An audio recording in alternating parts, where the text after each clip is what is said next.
Hey YouTube, coming at you with the viewer submitted team, and this is from Ethra, and they say triple normal team is sauce sauce sauce in sunshine as you demonstrated in your beware video.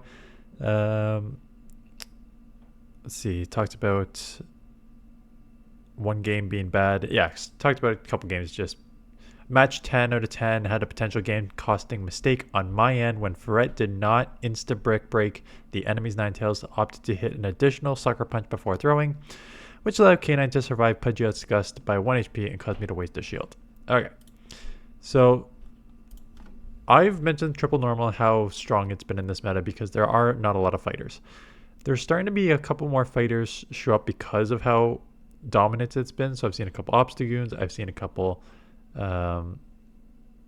Blazikins. So we are here with the triple normal team, but secondary typings to offset those potential fighters. Pidgeot is a flyer and Wigglytuff is a fairy. Now obviously you add other weaknesses when you have a secondary typing. So fairy is also going to be weak to poison, and flying is going to be weak to ice and electric and stuff, right? So you add secondary weaknesses, but helps you offset fighters if you start seeing more of those. So let's take a look. The thing with Ferret on the lead is it seems so safe on the lead. You only get out with the fighter, and then you need to make a, like if a fighter comes in who you have two answers in the back to it because you have a flyer and a charmer. It just depends where you want to go as a safe swap because both can kind of, there's not really a lot of steal. So I would go Pidgeot as a safe swap, but in this matchup, we had a kind of neutral lead, but they got out of it into Furret, and we are just in with Wiggly to try and punish it. Sucker punch is resisted, but holy smokes, takes you to 1 HP. We have a ton of energy, but throw that Icy Wind Blind. Yeah, doesn't really matter. I don't care that it's Swampert. Just lower the attack anyways. So going into Furret, knowing that we have the Pidgeot for the Shadow Vic. Grabbed one shield and instant swap here. Yeah, look at those. Now it is running acid, so it can probably get to a sludge bomb. It's a shadow. I don't think it'll take you out. It'll put you pretty close though. Yeah, very close. 1 HP, and you both take each other out at the same time, which then means you're left a Swampert versus Ferret. You can take one for sure. Going for the brick break, assuming that a brick break will, the only way this makes sense is if you take it out in 4, or else it's a mistake. Okay, so this was a mistake. You still win, but if you can't take it out in 4, just do the double swifts at 5 to 10. It just makes it quicker, right? Because you basically need to offset a 6-turn brick break with a 4-turn takeout to equal the 2 swifts that it would take to take it out. They make a catch on Credilli, thinking you maybe go Swift, but we actually just went Brick Break, so that is the move we throw anyways. I think you just stay in this matchup for now, and then Pidgeot's eventually going to have to come in because you can't take a poison acid user on your fairy. So I think you let this go and just come and Gust a couple. Gust is neutral, half flying, half grass, half rock. Do take it down. Couple energy here, couple closer to energy here. They farmed up a bit on the front. I forget. There we go. So getting to a move, it is, what are we going here? Brave Bird or Air Release? Sorry, Feather Dance. I went for Feather Dance. That lowers the attack substantially, and I think it's definitely worth lowering the attack again. I think it's worth shielding. Yeah, you definitely want to take it out here if you can. Not take it out here, but like grab a shield or just lower its attack by 2. So I mean, you just lowered its attack by 2 and grabbed the shield. So best case scenario, I mean, I wouldn't shield anything, even if it's a Brave Bird. It's 2 times lowered. Fly. What are you? Wow. I'm actually surprised that Wiggly's taking as much damage as it is in this matchup. So getting to the Quagsire, I would have gone Swift because I think Swift hits harder with same type attack bonus. And a 4-turn Gust takes out before the 5-turn Incinerate registers. Okay, neutralish matchup. They will... good time there. Got to 14, 7 fast moves. They are throwing... I mean, I would... Rock Tomb and Overheat would hurt. They give up Switch. And here is your Wiggly just to resist the sucker punches. But as we've seen, a couple Swifts are going to put some pressure on your... Or Brick Break and then a Swift here is going to put some pressure onto your... see, this is why I don't like this play. I feel like double Swift would have been better. Because sucker punches resisted. Like, it's not a bad idea to throw Brick Break in some of these neutralish plays if the sucker punches then start adding up. It doesn't make sense to throw a Brick Break if your sucker punch is resisted, because then the defense fall doesn't do much. You might as well just get that extra damage on the Swift there. But we're down a shield and into Magcargo here. Getting to a Brick Break. This will grab a shield. You almost need to shield because I don't think you can... Both instant swap, and it's a bullet seed, which means these rock tombs are coming fast, and all your flying moves are resisted on Magcargo because of the rock. So opting to lower the attack here, not surprising they let this go. They don't need to. Like, Magcargo's the win con, right?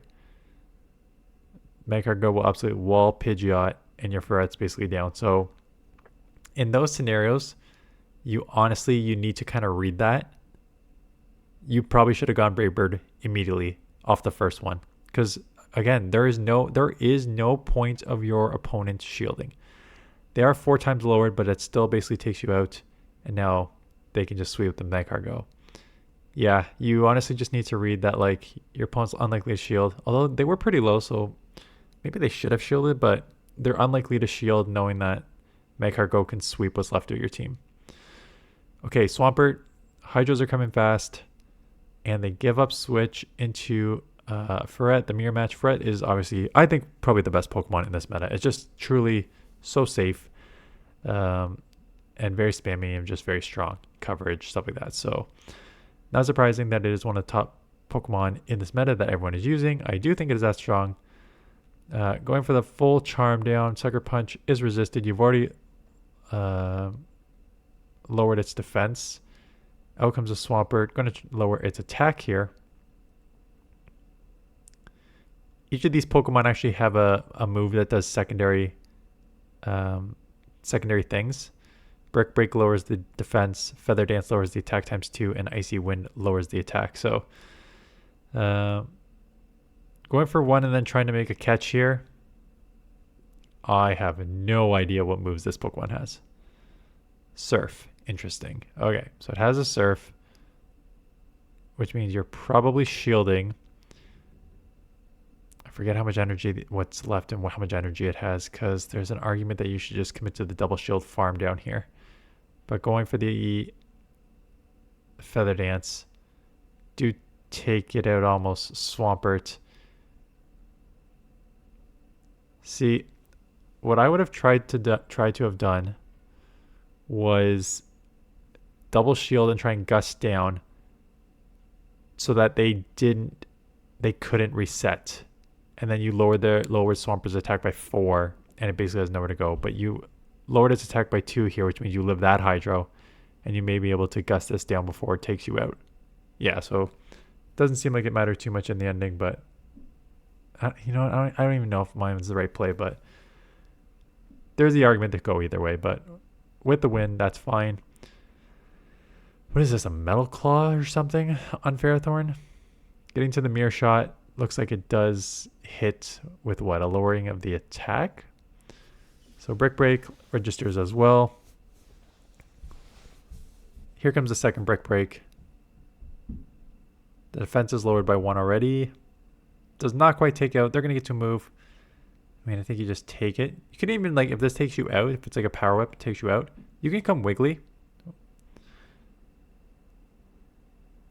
And it is an Obstagoon. So there is your Charmer, and it is a double fighter in the back. And this is why you you make your normal typings offset those weaknesses, because yeah, a couple fighters here, not fighters, actually they're not fighters, but they are just Pokemon that have fighting type fast moves. Double counter users here, even though they are both normal and then normal dark. So not actual fighters, but enough to cause you some problems here.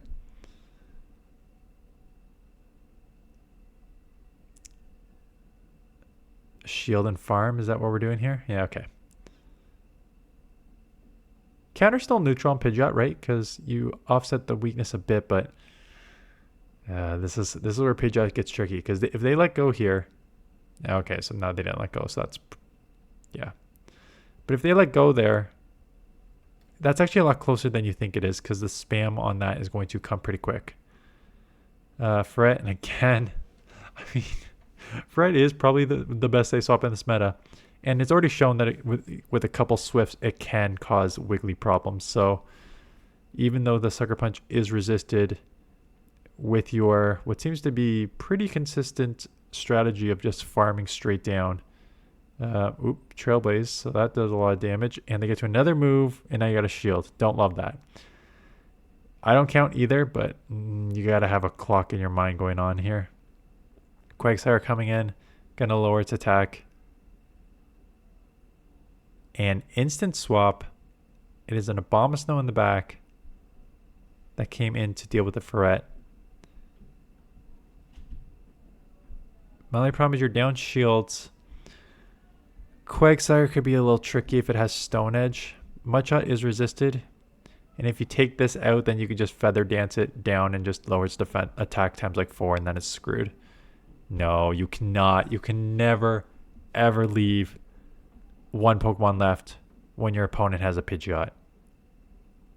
Never, ever, ever do this. So this is a very easy try to catch there. I don't even think you need to try and catch, honestly. I think you just get to the move. Gonna call bait here. It is an Aqua Tail. At this point, it's just Gust down. Yeah, what are they doing? Also, you saw the Pidgeot that's Gust and Charm Wiggly. Like, you know there's a lot of fast move damage pressure on the back of your team here. Like, the opponent should know that, is what I'm saying. Okay, Swampert. Hydro will not take out here, but it will do a lot of chip damage. Oh yeah, Deep Red. And they come and catch on Lurantis. This should be Pidgeot ASAP. So there we go. Fury Cutter's resisted. They can go Superpower here, but it's going to do maybe 50%. And opting to shield that, which is interesting when they have a Shadow Swampert. But assuming you're going to get the Feather Dance, yeah, you are loaded. So shielding a move that's not lowered and then Feather Dance to lower by 2. Are they going to try and bank and get out here? Yeah, that's exactly what they're going to do. Oh, it's a Abomasnow in the back. Game over. Abomasnow, double weak to flying with a Mudshot user in the front is maybe not the best team idea.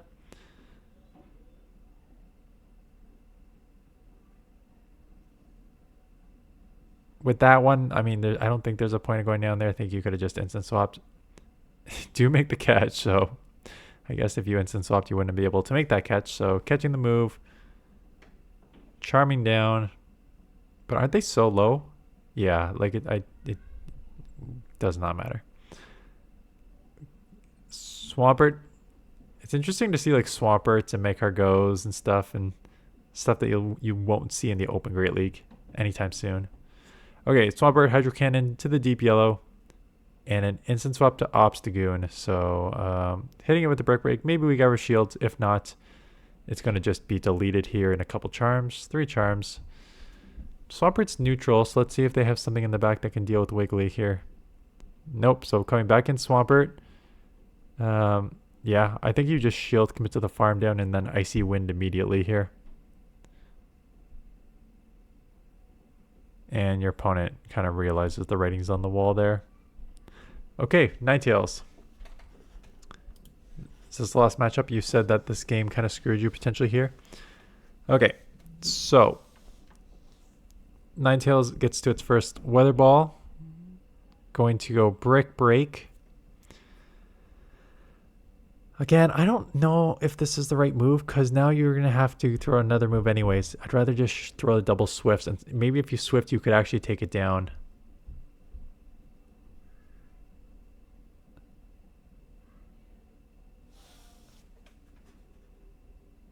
So you're saying in that one,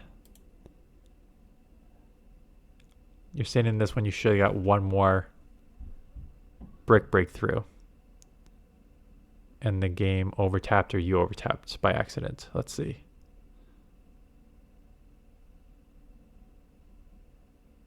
No, you weren't even close to a brick break.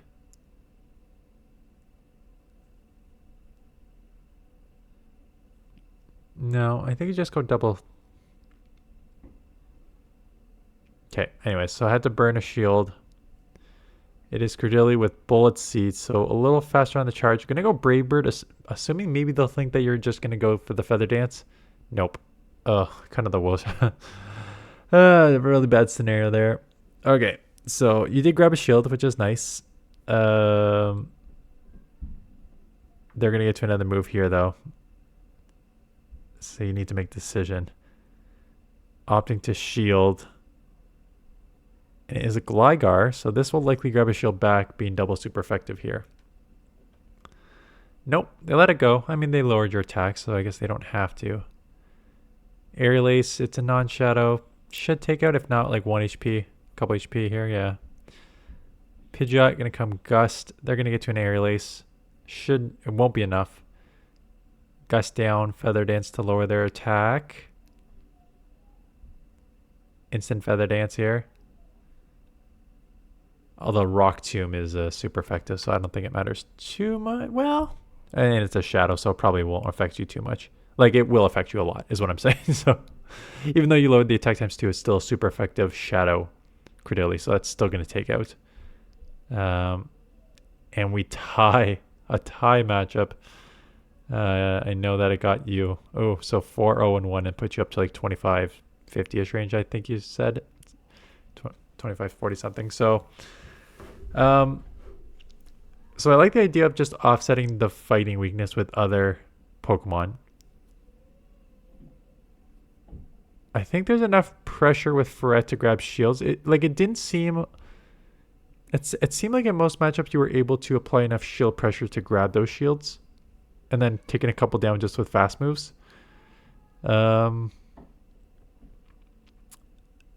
There's certain scenarios here, and I don't know if this is right or wrong, but just my take on a couple things here. I see a lot of people do this. I see a lot of people in the videos that I watch, and a couple that I've showcased on Ferret. One, even sometimes when Brick Break is resisted, they would throw Brick Break because they assume that lowering the defense from Brick Break is better because Sucker Punch will add up and then Swift will add up more, and they potentially combo that way. And my question always, I think it's tough with Pokemon like this because what you need to look at is the whether you can take them out with 2 Swifts anyways, right? Because there's no point of going Sucker Punch, Brick Break, which is 1 extra turn to get to, and then Swift, if you can otherwise just go double Swift, because double Swift will just be 1 turn quicker. So I think you need to try and make that mental calculation whether it is actually worth going for the Brick Break or just double Swifting it. With Pidgeot, there is 2 times boosted attack or defense is crazy, which is why I personally think that something like what's that buff move? Parabolic Charge. I think Parabolic Charge is going to get nerfed because when you start getting into the 2 times boosted or 2 times nerfed or the 4 times if you've Feather Dance twice, that is such a huge effect on the game. So whenever you can get that Feather Dance to if they only have 1 Pokemon that can't reset, or a Pokemon that you want to force out, Feather Dance is a pretty good move. There are times you need to read the room, and the Magcargo one is the perfect example. The Magcargo is on the lead. You had Pidgeot left. They know Magcargo can sweep Pidgeot. So they're not going to shield their Credilli in that matchup. There's no point of shielding it when they have your win con at the front. All your moves are resisted. Gust, Feather Dance, Brave Bird are all resisted on Magcargo. So they're not shielding. Well, you know what?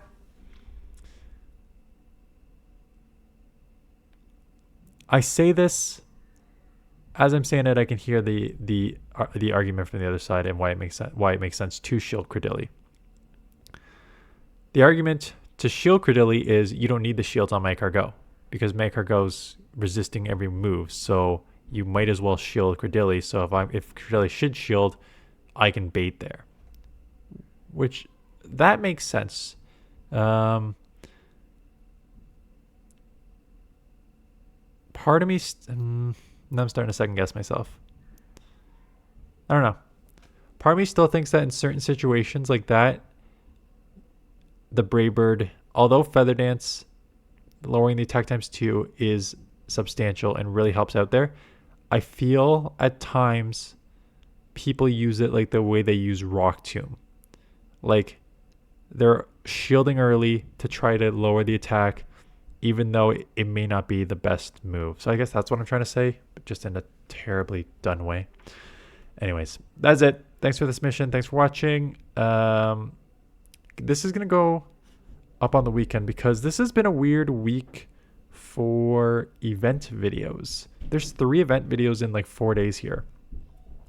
So I think this is going to go up maybe Sunday afternoon or maybe Saturday. This is going to go up Saturday or Sunday because I did the summer concert coverage on Friday. I did the Quaxley Community Day on Saturday.